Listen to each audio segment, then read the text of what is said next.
Chapter 11. To penniless boys in Vrindavan. It would serve you right if father disinherited you, Mukunda. How foolishly you are throwing away your life. An elder brother's sermon was assaulting my ears. Jitendra and I, fresh from the train, a figure of speech merely, we were covered with dust, had just arrived at the home of Ananta, recently transferred from Calcutta to the ancient city of Agra. Brother was a supervising accountant for the Bengal-Nagpur railway. You well know, Ananta, I seek my inheritance from the Heavenly Father. Money first, God can come later. Who knows? Life may be too long. God first, money is his slave. Who can tell? Life may be too short. My retort was summoned by the exigencies of the moment, and held no presentiment. Yet the leaves of time unfolded to early finality for Ananta. A few years later he entered the land where bank notes avail neither first nor last. Wisdom from the hermitage, I suppose. But I see you have left Benares. Ananta's eyes gleamed with satisfaction. He yet hoped to secure my pinions in the family nest. My sojourn in Benares was not in vain. I found there everything my heart had been longing for. You may be sure it was not your Pandit or his son. Ananta joined me in reminiscent laughter. He had to admit that the Benares clairvoyant he selected was a short-sighted one. What are your plans, my wandering brother? Jitendra persuaded me to Agra. We shall view the beauties of the Taj Mahal here, I explained. Then we are going to my newly found guru, who has a hermitage in Serampuri. Ananta hospitably arranged for our comfort. Several times during the evening I noticed his eyes fixed on me reflectively. I know that look. I thought. A plot is brewing. The denouement took place during our early breakfast. So you feel quite independent of father's wealth. Ananta's gaze was innocent as he resumed the barbs of yesterday's conversation. I am conscious of my dependence on God. Words are cheap. Life has shielded you thus far. What a plight if you were forced to look to the invisible hand for your food and shelter. You would soon be begging on the streets. Never. I would not put faith in passers-by rather than God. He can devise for his devotee 1,000 resources besides the begging bowl. More rhetoric. Suppose I suggest that your wanted philosophy be put to a test in this tangible world? I would agree. Do you confine God to a speculative world? We shall see. Today you shall have opportunity either to enlarge or to confirm my own views. Ananta paused for a dramatic moment, then spoke slowly and seriously. I propose that I send you and your fellow disciple Jitendra this morning to the nearby city of Vrindavan. You must not take a single rupee. You must not beg, either for food or money. You must not reveal your predicament to anyone. You must not go without your meals, and you must not be stranded in Vrindavan. If you return to my bungalow here before 12 o'clock tonight, without having broken any rule of the test, I shall be the most astonished man in Agra. I accept the challenge. No hesitation was in my words or in my heart. Grateful memories flashed of the instant beneficence, my healing of deadly cholera through appeal to Lahiri Mahashay's picture, the playful gift of the 2 kites on the Lahore roof with Uma, the opportune amulet amidst my discouragement, the decisive message through the unknown Benares sadhu outside the compound of the Pandit's home, the vision of Divine Mother and her majestic words of love, her swift heat through Master Mahashay to my trifling embarrassments, the last-minute guidance which materialized my high school diploma, and the ultimate boon, my living master from the mist of lifelong dreams. Never could I admit my philosophy unequal to any tussle on the world's harsh proving ground. Your willingness does you credit. I'll escort you to the train at once. Ananta turned to the open-mouthed Jitendra. You must go along as a witness and, very likely, a fellow victim.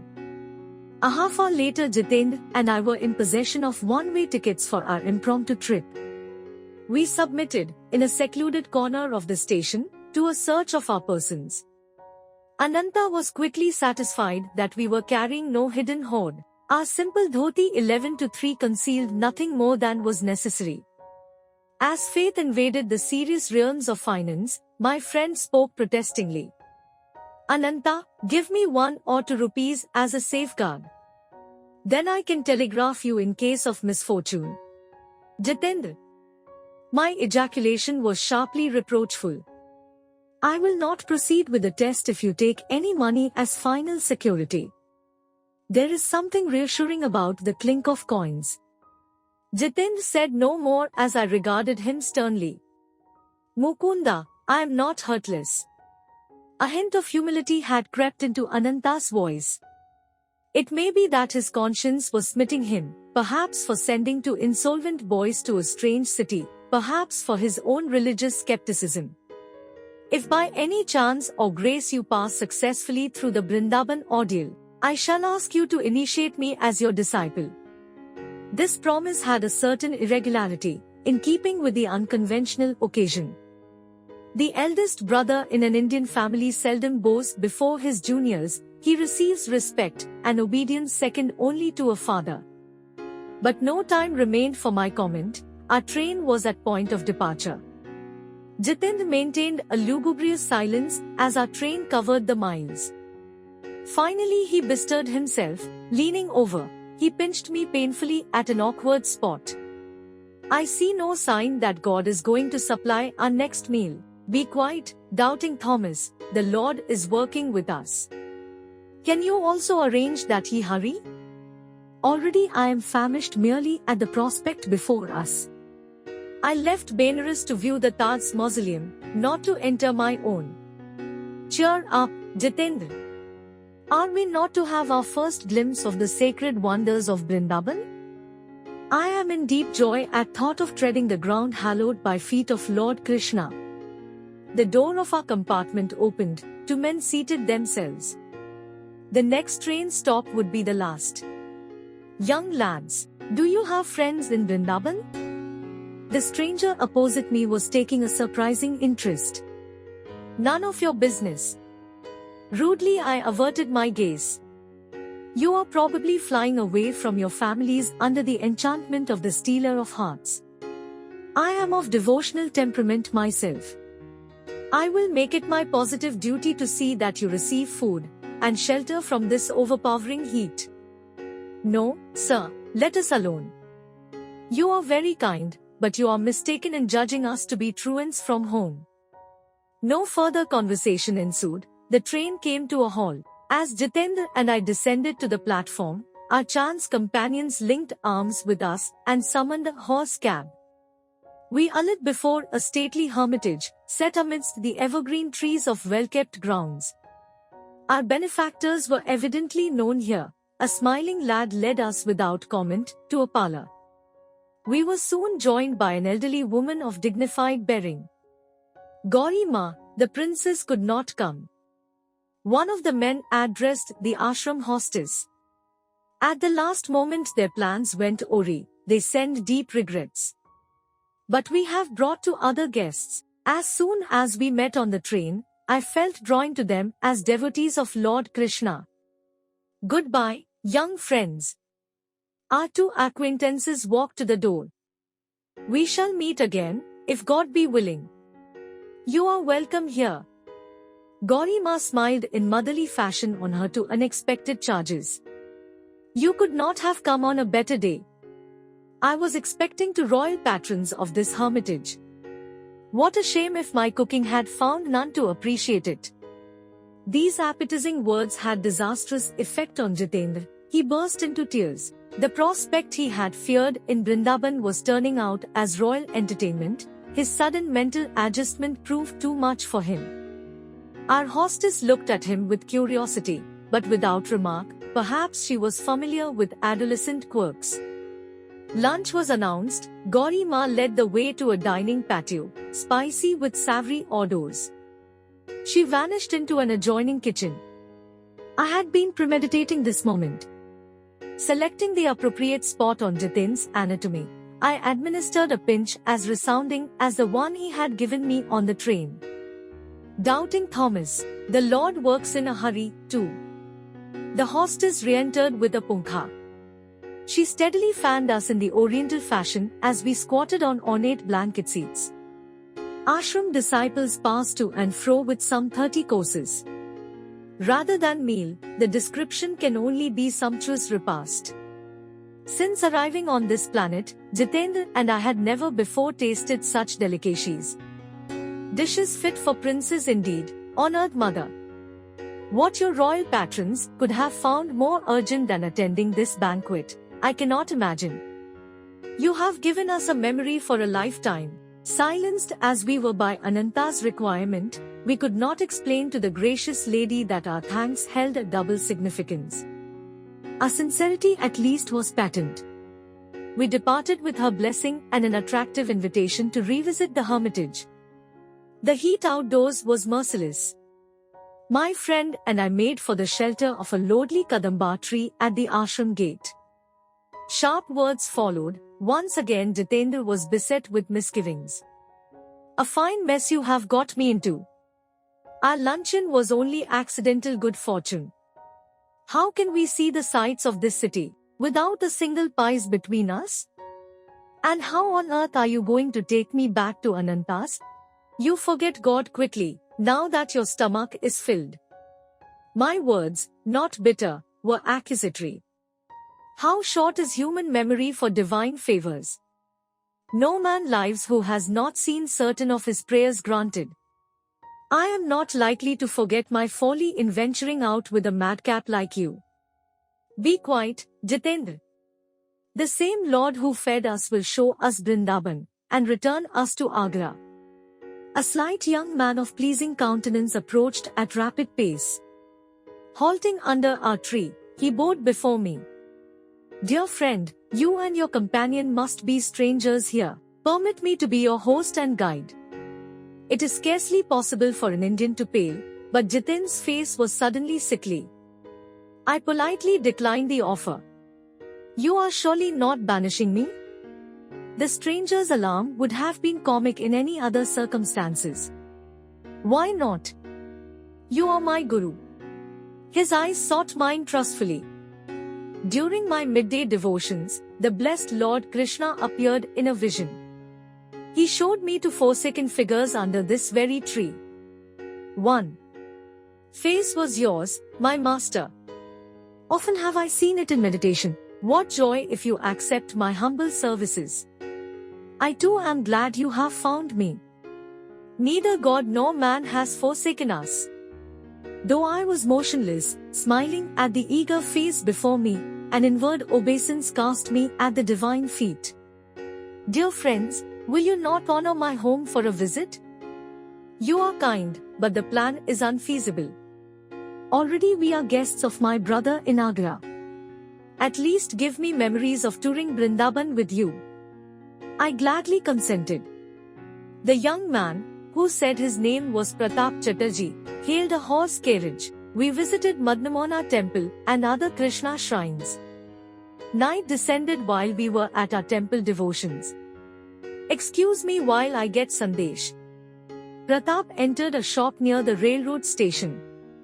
Jitendra and I sauntered along the wide street, crowded now in the comparative coolness. Our friend was absent for some time, but finally returned with gifts of many sweetmeats. Please allow me to gain this religious merit. Pratap smiled pleadingly as he held out a bundle of rupee notes and 2 tickets, just purchased, to Agra. The reverence of my acceptance was for the invisible hand. Scoffed at by Ananta, had its bounty not far exceeded necessity? We sought out a secluded spot near the station.